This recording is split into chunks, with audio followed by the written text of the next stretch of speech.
At my mom's birthday party, she gave a speech and said, "All my children made this family proud, except one." Everyone knew she meant me. Someone recorded it and sent it to me that I didn't react. But the next time she saw me, she went completely pale because someone sent me a video the morning after my mom's birthday party. The message said, "You should see what she said about you." I opened it while standing in my kitchen, still half asleep. The video showed my mom in her backyard holding a glass of wine. There were balloons, a cake, and a bunch of relatives standing around. My brother Daniel was near the grill. My sister Karen was next to the table with the food. I wasn't there. I hadn't been invited. My mom tapped her glass and started talking. "I just want to say how proud I am of my children," she said. "Daniel built his company from nothing. Karen raised two wonderful kids." People clapped.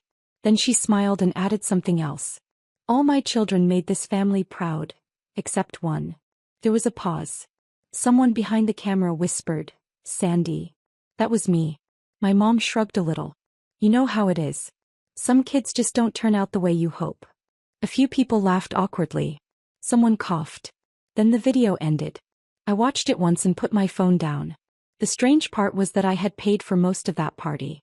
Daniel had called me 2 weeks earlier saying Mom was struggling with money and wanted to do something small for her birthday. I transferred the money the same day. Catering, decorations, cake. All of it. I didn't ask questions. I never did. That had been my role in the family for years. Daniel always had some kind of business problem. Karen was always between jobs. My mom was always going through a hard time. And somehow I was always the one helping.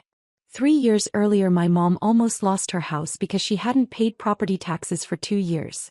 Daniel asked if I could help. I sent the money without telling anyone it was me. She still thought Daniel had saved her. I never corrected her. In my family's version of reality, Daniel was the successful one, Karen was the devoted mother, and I was the disappointment. Mostly because I stayed quiet and didn't explain myself. After watching the video, I didn't call anyone. I didn't send messages. I just went to work like normal. 2 weeks passed. Then Daniel called. "Hey Sandy," he said. "Mom's doing a small family dinner Sunday. You should come." "Hey," I said. Sunday evening I drove to my mom's house.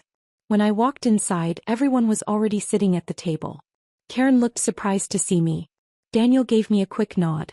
My mom turned toward the door. At first she smiled. Then she noticed the folder in my hand. Her smile disappeared instantly. She stared at it for a second. Then her face went completely pale. Because the papers inside that folder were something she definitely wasn't expecting to see. My mom kept staring at the folder like she already knew it was bad news. No one else noticed yet. Karen was talking about her kids, Daniel was pouring wine, and a couple of my cousins were arguing about something near the kitchen. I walked in and sat down like nothing was wrong. "Hey Sandy," Daniel said. "Long time." "Yeah." My mom still hadn't said anything. She just kept glancing at the folder. Dinner started the way these dinners always started. Small talk. Karen complaining about work. Daniel talking about some big opportunity he was working on. After about 10 minutes my mom finally looked at me. "You brought paperwork to dinner?" "Yeah." "For what?" "You'll see." She didn't like that answer. The truth was simple. I had spent the last 2 weeks organizing everything. Bank transfers. Loan records. Property documents. Every payment I had ever made for anyone in the family. I never planned to show it to anyone before. I just kept the records for taxes and legal reasons. But after watching that video I realized something. In my family the story about me had already been written. And I had been letting everyone else write it. Dinner ended and people started moving to the living room for cake. That's when I opened the folder. "Before we do cake," I said, "there's something I want to show you." Daniel frowned a little. "What is this, some kind of presentation?" "Not really." I took out the first sheet and slid it across the table toward my mom. She didn't touch it at first. "Just read the top line," I said. She picked it up slowly. Her eyes moved across the page then back to the top again. "What is this?" she asked. "The property tax payment for this house," I said. The room went quiet. Karen leaned forward. "What do you mean?" "That payment was 3 years ago. $42,000. Daniel looked confused. "Yeah," he said. "I remember that. I helped Mom with that." I shook my head. No, you didn't. Then I slid another paper across the table. Bank transfer confirmation. My account number. The amount. The date. Daniel stopped talking. Karen looked at him. Wait, what? I pulled out another document. And this, I said, is the $20,000 I loaned Daniel when his company almost went under. Daniel shifted in his chair. That was temporary, he said. You said it was fine. It was fine, I said. But Mom should probably know where it came from. Then another paper. And this is the rent I paid for Karen during the divorce. Karen blinked. You never told anyone about that. I didn't think it mattered. My mom hadn't moved. She was still holding the first document. You're saying, she started slowly, you paid the taxes on my house? Yes. For the whole amount? Yes. Daniel looked at her. Mom, I thought. I know what you thought, I said. Nobody spoke for a few seconds. The room suddenly felt smaller. Then I said the part one had been thinking about since I saw that video. I watched the speech from your birthday party. My mom looked up quickly. Someone near the couch whispered, oh. I continued. You said all your children made you proud. Except one. My mom's mouth opened slightly but no words came out. I closed the folder and stood up. That's fine, I said. You're allowed to think whatever you want about me. Then I placed one more document on the table. And that was the moment my mom turned even paler than before. Because this one wasn't about money I had already given them. It was about something that was about to happen next. Everyone was staring at the last paper on the table. No one touched it. Daniel finally leaned forward and pulled it closer. What is this? It's a notice, I said. For what? For the house. That got everyone's attention. Karen sat up straight. What do you mean for the house? Daniel scanned the page quickly, then slowed down and started reading it again. His face changed. Wait, hold on. He looked at me. This says the house is under a lien. Yes. For $42,000. Yes. Karen frowned. But you said you paid that already. I did. Daniel looked confused. Then why is there a lien? Because the payment was a loan. The room went quiet again. My mom finally spoke. You said you helped, she said. You never said it was a loan. You never asked. She stared at me. You're saying I owe you $42,000? Yes. Daniel immediately jumped in. Come on, Sandy. You can't be serious. This is Mom's house. I know. Karen looked between us. This has to be some kind of misunderstanding. It's not. I opened the folder again and showed them the contract. It wasn't complicated. Just a simple legal agreement tied to the property records. When I paid the taxes, the lawyer who handled the payment suggested protecting the money with a lien on the house. At the time, I didn't think it would ever matter. I assumed the family would eventually pay it back. Or at least acknowledge it. Instead, 2 weeks ago my mom stood in front of everyone and called me the one child who didn't make her proud. Daniel rubbed his forehead. So what now? He asked. Nothing, I said. What do you mean nothing? It just means the loan still exists. Karen looked nervous. But Mom can't pay $42,000. I know. My mom was still holding the paper. She looked smaller somehow. You're doing this because of the video. No, I said. The loan existed long before the video. But you're bringing it up now. Yes. Daniel leaned back in his chair. This is ridiculous. Is it? You're going to threaten Mom over money? I'm not threatening anyone. I stood up and closed the folder again. You can keep the house, I said. No one is taking it tomorrow. Karen asked the question everyone was thinking. Then why show us this? I looked at my mom. Because from now on the story about me changes. No one said anything. For years they had all believed the same version of things. The one where Daniel was the successful son, Karen was the responsible one, and I was the quiet failure who somehow always had money to help. That story ended tonight. But the real reason my mom had turned pale earlier wasn't the lien. That was just the beginning. Because there was something else none of them knew yet. Something Daniel was about to find out the hard way. Daniel was the first one to speak again. This is unbelievable, he said. You show up out of nowhere, drop a bunch of paperwork on the table, and suddenly Mom owes you money? I didn't answer. Karen looked nervous. Daniel, maybe just listen. No, he said. This doesn't make sense. I opened the folder again. There's one more thing. Daniel laughed quietly. Of course there is. I took out another document and placed it on the table in front of him. He picked it up immediately. At first he looked annoyed, then confused, then he stopped talking. Karen leaned over his shoulder. What is it? Daniel didn't answer. She grabbed the paper from his hands. A few seconds later she looked at me. Sandy, what is this? It's the original loan agreement from 5 years ago. Daniel finally spoke again. That's not relevant anymore. It is. Karen looked back at the page.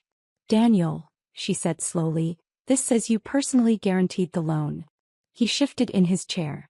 Yeah, temporarily. No, I said. Not temporarily.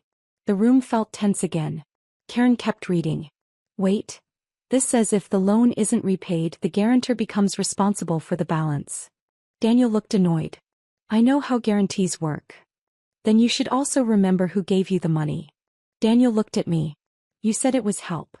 It was. That's not the same thing as a loan. I slid another page across the table. Bank transfer confirmation. Same amount. Same date as the agreement. $20,000. Daniel stared at it. You're saying I owe you $20,000 now too? No, I said. Then what are you saying? I leaned back in the chair. You actually owe $34,000. Karen blinked.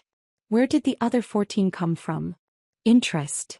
Daniel pushed the paper away. This is insane. Is it? You never once asked me about this. You never once mentioned paying it back. Karen looked between us again. Wait, are you actually asking him to pay you? No, I said. That confused them even more. Then what is the point of all this? Daniel asked. I closed the folder again. The point is that the bank asked me the same question last week. Daniel froze. What bank? The one that's about to review your company's finances. Karen frowned. Why would they ask you anything about Daniel's company? Daniel looked at me now with a completely different expression. Because he already knew the answer. I waited a few seconds before saying it. Because they contacted me after they found my name in your financial records. Karen looked confused. My name, she asked. No, I said. Then why? Daniel interrupted her. His voice sounded different now. What exactly did you tell them? I looked at him. The truth. The silence that followed was longer than any before. Then Daniel asked the one question he clearly didn't want to ask. What truth? I looked around the room at everyone watching. The truth about where your company's money actually came from. And that was the moment Daniel realized the problem he had was much bigger than owing me money. Daniel didn't move for a few seconds. Everyone else in the room was waiting for him to say something. Finally he looked at me. What exactly did you tell them?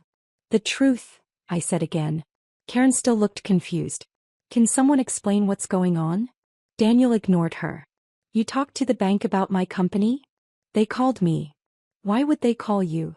Because when they reviewed your financial statements, they saw several large deposits that didn't match your reported revenue. Karen slowly turned toward Daniel. What deposits? Daniel didn't answer. I did. The ones that came from my account. Karen blinked. You funded his company? More than once. Daniel rubbed his face. This isn't what it sounds like. I shrugged. It's exactly what it sounds like. Karen was still trying to understand. Wait, Daniel, you always said the company was profitable. It is. Then why would Sandy be sending money to it? Daniel didn't respond. So I continued. The first time was 5 years ago. 20,000. That's the loan we just talked about. Karen looked down at the documents again. And the other times? She asked quietly.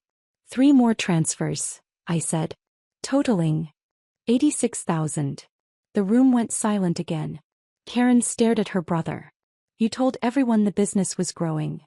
It was, Daniel said quickly. But you needed almost $100,000 from Sandy? It was temporary. I shook my head. The bank didn't see it that way. Daniel looked back at me sharply. What did you say to them? They asked where the money came from. I told them. And they asked if those were investments, loans, or undeclared ownership. Karen frowned. Ownership. Yes. Daniel leaned forward. You told them you were an investor? No, I said. I told them the truth. Daniel waited. I told them the money was personal loans that were never repaid. Karen covered her mouth. My mom was completely quiet the entire time. Daniel looked like he was doing calculations in his head. You had no right to say that. They asked. You could have just said it was personal. It was personal. He stared at me. You know what this does to my company? I nodded. Yes. Karen looked worried now. Daniel, what does it do? Daniel didn't answer. I did. It means the bank now knows his company was operating with undocumented debt. Karen's face changed. And that's bad. Yes. Daniel pushed his chair back. You didn't have to do this. I didn't do anything, I said. I answered their questions. You could have warned me. You could have paid me back. The room stayed quiet for a long moment. Then my mom finally spoke. Sandy.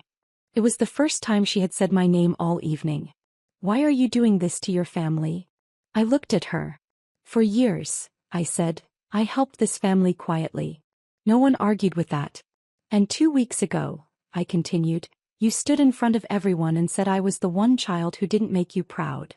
She didn't respond. I stood up and picked up the folder. I'm not here to ruin anyone's life, I said. Then I looked at Daniel. But the bank isn't finished asking questions yet. Daniel stared at the table. Because he knew something the rest of them didn't know. And if the bank kept digging, they weren't just going to find my loans. They were going to find something much worse. Daniel kept staring at the table. No one spoke. Karen looked between us again. What else could they find? Daniel finally stood up. Nothing, he said. But he didn't sound convincing. I picked up the folder and walked toward the door. Before leaving, I turned back. For the record, I said, I never planned to show any of this to the family. My mom watched me carefully now. Then why did you? I looked at her. Because after your speech I realized something. She waited. For years you all believed a story about me that wasn't true. No one argued with that. So now, I said, everyone finally knows the real one. I opened the door. Behind me, Daniel was still standing next to the table, completely quiet. Because he understood what the others didn't yet.